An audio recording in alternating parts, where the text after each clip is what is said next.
Welcome to my channel the lady prophet.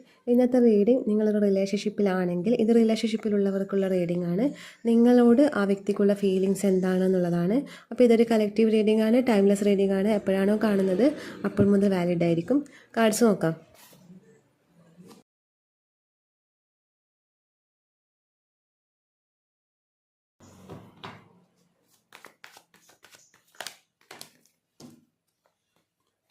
Page of wands,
ഇതൊക്കെയാണ് നിങ്ങൾക്ക് വന്നിരിക്കുന്ന cards.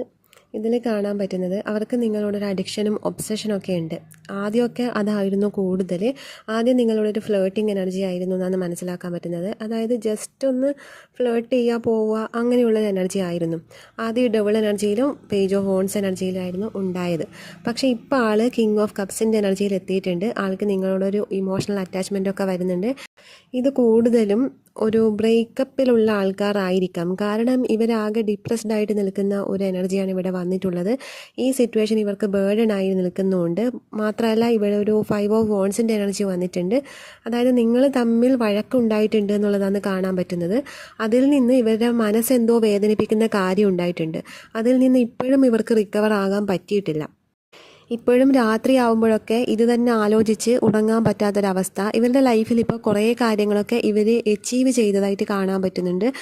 നിങ്ങൾ തമ്മിൽ കോണ്ടാക്റ്റിൽ ഉണ്ടായിരുന്ന സമയത്ത് ഇവരെങ്ങനെയാണോ അതിൽ നിന്നും ഒരുപാട് സ്ട്രെങ്ത് ഇവർക്ക് വന്നിട്ടുണ്ട്.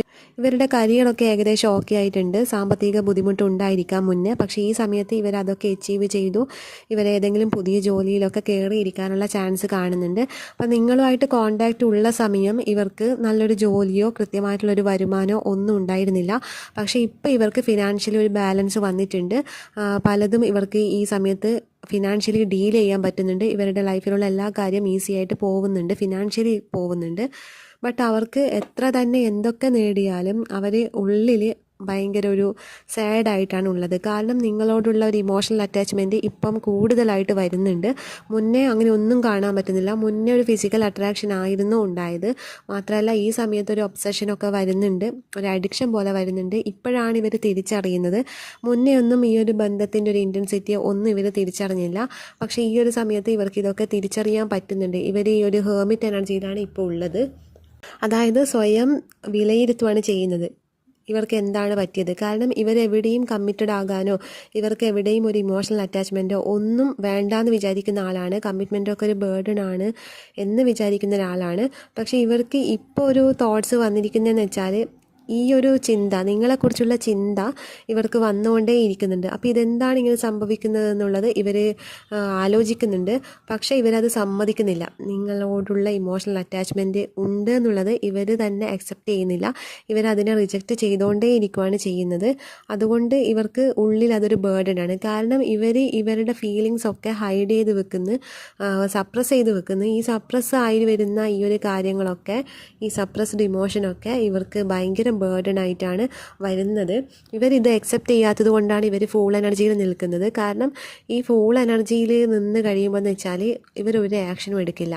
ഇവർക്ക് ഇത്രയൊക്കെ ഫീലിങ്സ് നിങ്ങളോട് ഉണ്ടെങ്കിൽ പോലും ഇവർ യാതൊരു തരത്തിലുള്ള ആക്ഷനും എടുക്കില്ല. ഇവരായിട്ട് നിങ്ങളുടെ അടുത്തേക്ക് വരുകയില്ല. നിങ്ങൾ അങ്ങോട്ട് പോയാലും ഇവരത് മൈൻഡ് ചെയ്യണമെന്നില്ല. നിങ്ങളെ അവർ റിജക്റ്റ് ചെയ്യുക തന്നെ ചെയ്യും. നിങ്ങളുടെ അയക്കുന്ന മെസ്സേജോ കോളോ ഒന്നിനും ഒരു റെസ്പോണ്ടും ചെയ്യില്ല. ജസ്റ്റ് ഈസി ആയിട്ട് വിടുന്നുണ്ടാവാം, നോക്കിയിട്ട് റിപ്ലൈ ചെയ്യുന്നുണ്ടാവാം. അത് ജസ്റ്റ് ഓക്കെ എന്നോ അങ്ങനെ എന്തെങ്കിലും റിപ്ലൈ ചെയ്യുന്നുണ്ടാവാം. അതല്ലെങ്കിൽ അത് ഓപ്പൺ പോലും ചെയ്ത് നോക്കാത്തൊരവസ്ഥയായിരിക്കും.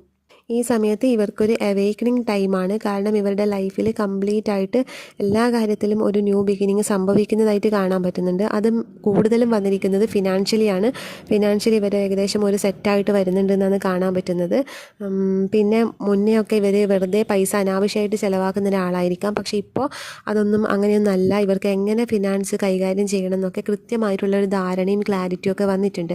പക്ഷേ ഇതൊക്കെ വന്നിട്ടുണ്ടെങ്കിലും അവർക്ക് ക്ലാരിറ്റി ഇല്ലാത്ത ഒരേ ഒരു കാര്യം എന്ന് പറയുന്നത് ഈ ഒരു റിലേഷൻഷിപ്പാണ്.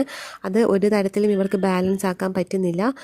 ഇവർ നിങ്ങളെക്കുറിച്ച് ഇവരുടെ ഫ്രണ്ട്സുമായിട്ടൊക്കെ ഒരു ഡിസ്കഷൻ ചെയ്യുന്നുണ്ട്, നിങ്ങളെക്കുറിച്ച് പറയുന്നുണ്ടാവാം. എന്ത് പറയുന്നുണ്ടെങ്കിലും അവസാനം നിങ്ങളിലായിരിക്കും എത്തുന്നത്. അപ്പോൾ അങ്ങനെ ഒരു എനർജി ഇവിടെ വന്നിട്ടുണ്ട്. പിന്നെ ഹയറോഫൻ്റ് കാണിക്കുന്നതെന്ന് വെച്ചാൽ നിങ്ങളെ അവർക്ക് നിങ്ങൾ എന്തെങ്കിലുമൊക്കെ ഗൈഡൻസോ അവരുടെ ലൈഫിൽ വേണ്ട പല കാര്യങ്ങളും നിങ്ങൾ പറഞ്ഞു കൊടുത്തിട്ടുണ്ടാവാം. അപ്പം നിങ്ങളെ ഒരു മെൻറ്ററെ പോലെയൊക്കെ കാണുന്ന ഒരു വ്യക്തിയാണ്. നിങ്ങൾ എന്ത് പറഞ്ഞാലും അതൊക്കെ അതേപോലെ എടുക്കുന്ന ഒരു വ്യക്തിയാണ്. അത് കാണിക്കുന്നില്ലെങ്കിൽ പോലും അവരതിനൊക്കെ വേണ്ടത്ര പ്രയോറിറ്റിയൊക്കെ കൊടുക്കുന്നുണ്ട്. നിങ്ങൾക്കും ആ പ്രയോറിറ്റി ഉണ്ട്. പക്ഷേ ഇവരത് കാണിക്കില്ല. കാരണം കുറച്ച് ഈഗോയിസ്റ്റിക് ആയിട്ടുള്ള ഒരാളായിരിക്കാം. പക്ഷേ ഇപ്പോൾ ആ ഒരു ഈഗോ ഒന്നും കാണാൻ പറ്റുന്നില്ല. ഈഗോ ഒക്കെ കംപ്ലീറ്റ് ആയിട്ട് പോയിട്ടുണ്ട്. ഒരു ഇമോഷണൽ അറ്റാച്ച്മെൻറ്റ് വരുന്നുണ്ട്. പക്ഷേ ആ ഈഗോ ഒക്കെ പോയിട്ടും ഇവരായിട്ട് ഒരു കോണ്ടാക്റ്റിന് വരാത്തതിന് കാരണം അവരൊരു ഹേർമിറ്റ് എനർജിയിലാണുള്ളത്, ഫൂൾ എനർജിയിലാണുള്ളത്. ഈ സമയത്ത് ഇവരൊന്നും ചെയ്യില്ല. ഇവർ വെറുതെ ഇങ്ങനെ ചിന്തിച്ചിരിക്കുകയോ ചെയ്യും. ഇവർക്കൊന്നും ഈ സമയം ചെയ്യാൻ പറ്റില്ല. യാതൊരു ആക്ഷൻ ഇവർക്ക് എടുക്കാൻ പറ്റില്ല.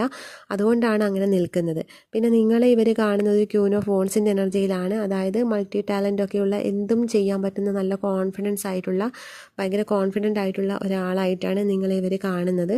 പിന്നെ ഇവർക്കൊരു ധാരണയുണ്ട്, നിങ്ങൾക്ക് ആഗ്രഹിച്ചത് എന്തും സ്വന്തമാക്കാനും എല്ലാം നേടാനുള്ളൊരു കഴിവ് നിങ്ങൾക്കുണ്ട് എന്നുള്ള ഒരു ധാരണയുണ്ട്. ഇവർ നിൽക്കുന്നതെന്ന് വെച്ചാൽ 9 ഓഫ് വോൺസിനെ പോലെ, അതായത് ഓൺ ആൻഡ് ഓഫ് ആയിരിക്കും. വന്നാലും സ്ഥിരത ഉണ്ടാവില്ല. പക്ഷെ ആ സ്ഥിരത ഇവർക്ക് വരുന്നുണ്ട്. ഇനി വന്നാൽ ആ ഒരു സ്ഥിരത തന്നെ ഇവർ ഉണ്ടാവും ലൈഫിൽ. ആ ഒരു ഓൺ ആൻഡ് ഓഫൊക്കെ മാറിയിട്ട് എപ്പോഴും സ്ഥിരമായിട്ട് തന്നെ നിങ്ങളിലേക്ക് നിൽക്കാനുള്ള ഒരു ടെൻഡൻസി ഇപ്പോൾ കാണാൻ പറ്റുന്നുണ്ട്. അത് കാരണം ഇവർക്ക് ആ തിരിച്ചറിവ് വന്നിട്ടുണ്ട്, നിങ്ങളുമായിട്ട് എന്തോ ഒരു പ്രത്യേകതരം കണക്ഷനാണ് എന്നുള്ളൊരു തിരിച്ചറിവ് വന്നിട്ടുണ്ട്. പക്ഷേ അക്സെപ്റ്റ് ചെയ്യുന്നില്ല. തിരിച്ചറിവ് വന്നിട്ടുണ്ടെങ്കിലും അക്സെപ്റ്റ് ചെയ്യില്ല. അതിന് കുറച്ച് ടൈം എടുക്കും. അവർക്കിവിടെ ഒരുപാട് ഫ്രണ്ട്സൊക്കെ ഇപ്പോൾ ഉണ്ട് എന്നുള്ളതാണ് കാണാൻ പറ്റുന്നത്, പുതിയതായിട്ട് വന്ന ഫ്രണ്ട്സ്. അപ്പോൾ അവരുമായിട്ടൊക്കെ എൻജോയ് ചെയ്ത് നടക്കുന്ന ഒരു സമയമാണിപ്പോൾ. പക്ഷേ അത്ര എൻജോയ്മെൻ്റ് ഉണ്ടെങ്കിലും അവരാകെ സാഡാണ്. അവർ ഉള്ളിൽ ഭയങ്കര സാഡാണ്. എത്ര തന്നെ പുറത്ത് എന്തൊക്കെ ഇവർക്ക് ഉണ്ടെങ്കിൽ പോലും ഇവരാകെ സാഡാണെന്നാണ് കാണാൻ പറ്റുന്നത്. ഇവർക്ക് ഉള്ളിലൊരു വിഷമം വല്ലാതെ ഫീൽ ചെയ്യുന്നുണ്ട്. എന്തോ ഒരു മിസ്സിങ് ഫീൽ ഇവർക്ക് ഉണ്ടാവുന്നുണ്ട്. ഒരു കംപ്ലീറ്റ്നെസ് ഇവർക്കിപ്പോൾ കിട്ടുന്നില്ല. എന്തൊക്കെ ലൈഫിലുണ്ടെങ്കിലും എന്തോ ഒരു ഇല്ലായ്മ ഇവർക്ക് ഫീൽ ചെയ്യുന്നുണ്ട്. അപ്പോൾ അത് നിങ്ങളെക്കുറിച്ചുള്ള മെമ്മറീസ് ആണെന്ന് എനിക്ക് മനസ്സിലാവുന്നത്. കാരണം ഇപ്പോൾ നോക്കുന്നത് നിങ്ങളോടുള്ള ഫീലിങ്സ് ആണ് നോക്കുന്നത്, അതിലാണ് ഇത് വന്നിരിക്കുന്നത്. സോ നിങ്ങളോടുള്ള ആ ഒരു മിസ്സിങ് ഫീൽ തന്നെയാണ് ഇവർക്ക് മിസ് ചെയ്യുന്നത്, ഇവർക്ക് ഇല്ലായ്മ ഫീൽ ചെയ്യുന്നത്. അപ്പോൾ ഇതൊക്കെയാണ് നിങ്ങൾക്ക് വന്നിരിക്കുന്ന റീഡിങ്. ഇഷ്ടപ്പെട്ടെങ്കിൽ ലൈക്ക് ചെയ്യുക, കമൻറ്റ് ചെയ്യുക.